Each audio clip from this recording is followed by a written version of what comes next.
So you said that the Commissioner can direct workers in the Australian Border Force. Do those people have legal training? Well, that is yet to be seen. I'm sure there is some kind of training, but what we see or what we have seen is sometimes the officers of certain departments lack training. The powers they have, the discretions they have, the ethical standards. So it's we hope that they are properly trained. In fact, in the website, it's they're recruiting officers and don't know the exact level of training, but we certainly hope that they are given the appropriate training. Well, considering they're part of this force or this task force, you would hope that they're trained in order to achieve their objectives or certain outcomes, their mission. Of course, yes, and they act under the delegated powers as well, so they should not act out of their jurisdiction, and because they have the power to detain people and put people into detention centers.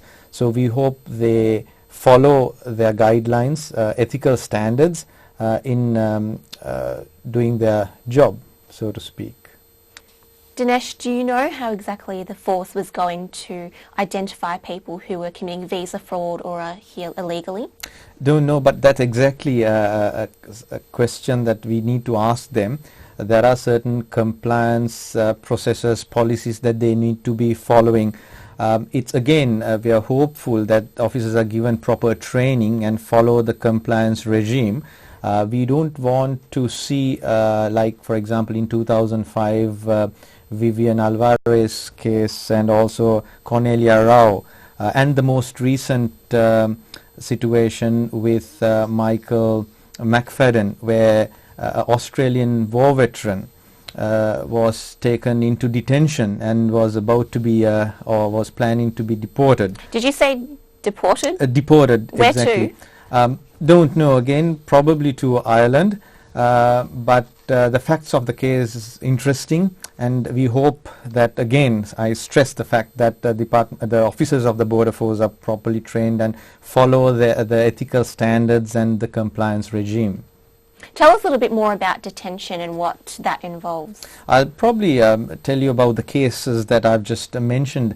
In the McFadden case, he came to Australia when he was 10, Irish background, and voluntarily joined the army and to go to Vietnam? To go to Vietnam in 1960s.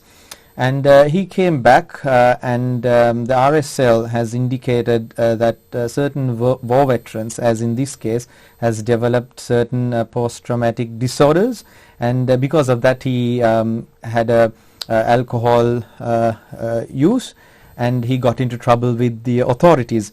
And in a transport incident, I think he was under the influence and had an issue with the officers, and he was taken. He was in detention. His permanent residency, he was not a citizen, his permanent residency was automatically revoked, because if a person has an imprisonment period of more than 12 months, that happens. And the situation was, neither his family nor the lawyer was given information about his whereabouts.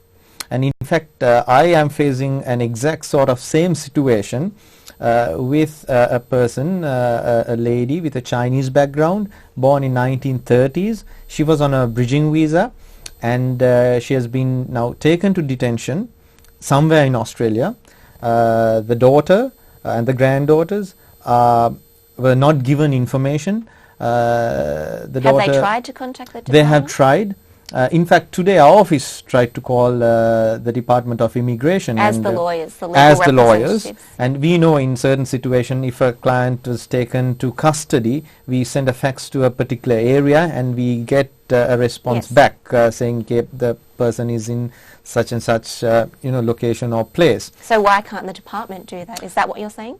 Why can't the department do that? So the fact that I'm trying to highlight is, it is hoped that the department follows the compliance regime, give natural justice to people, at least whereabouts of the person who has been detained and the ability to seek legal advice. Currently, it's very unfortunate that that process is not followed, at least in certain instances.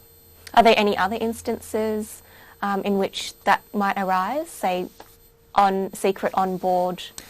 Yes, it seems like that, usually in the people who are arriving in boats, when they're taken to certain places, the information is not given. It seems now it has expanded, and the people within Australia, they may be considered unlawful, we don't know, but it seems that this secrecy is now going a bit too far, especially the due process natural justice is not afforded, or department is not coming straight to talk to the lawyers, which is unfortunate. It also seems like most of the family members or people trying to contact the people in detention just want to know their whereabouts so they know what steps to take next. Is that your opinion? Exactly. Now, you would imagine how you would feel if your husband or your wife or your grandfather, grandmother, your children, for some reason, whether they're illegal or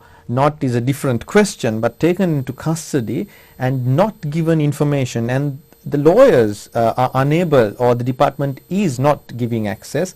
Again, stressing that fact, that is very unfortunate. So Dinesh, is there anything else they can do? In the McFadden case, it was the public pressure that led the minister to release. So you should immediately contact a lawyer, write to the department, and maybe it is required that the public to get involved, to put pressure on the government to follow, asking them to follow the natural justice, and so on and so forth. Thank you for joining us, Dinesh. We've had some very interesting discussions for you today, but that's all the time we have. To catch up on all our past episodes, you can go to our website www.lawhelpaustralia.org, or just go to our YouTube channel and in YouTube search Lawhelp Australia. Bye for now.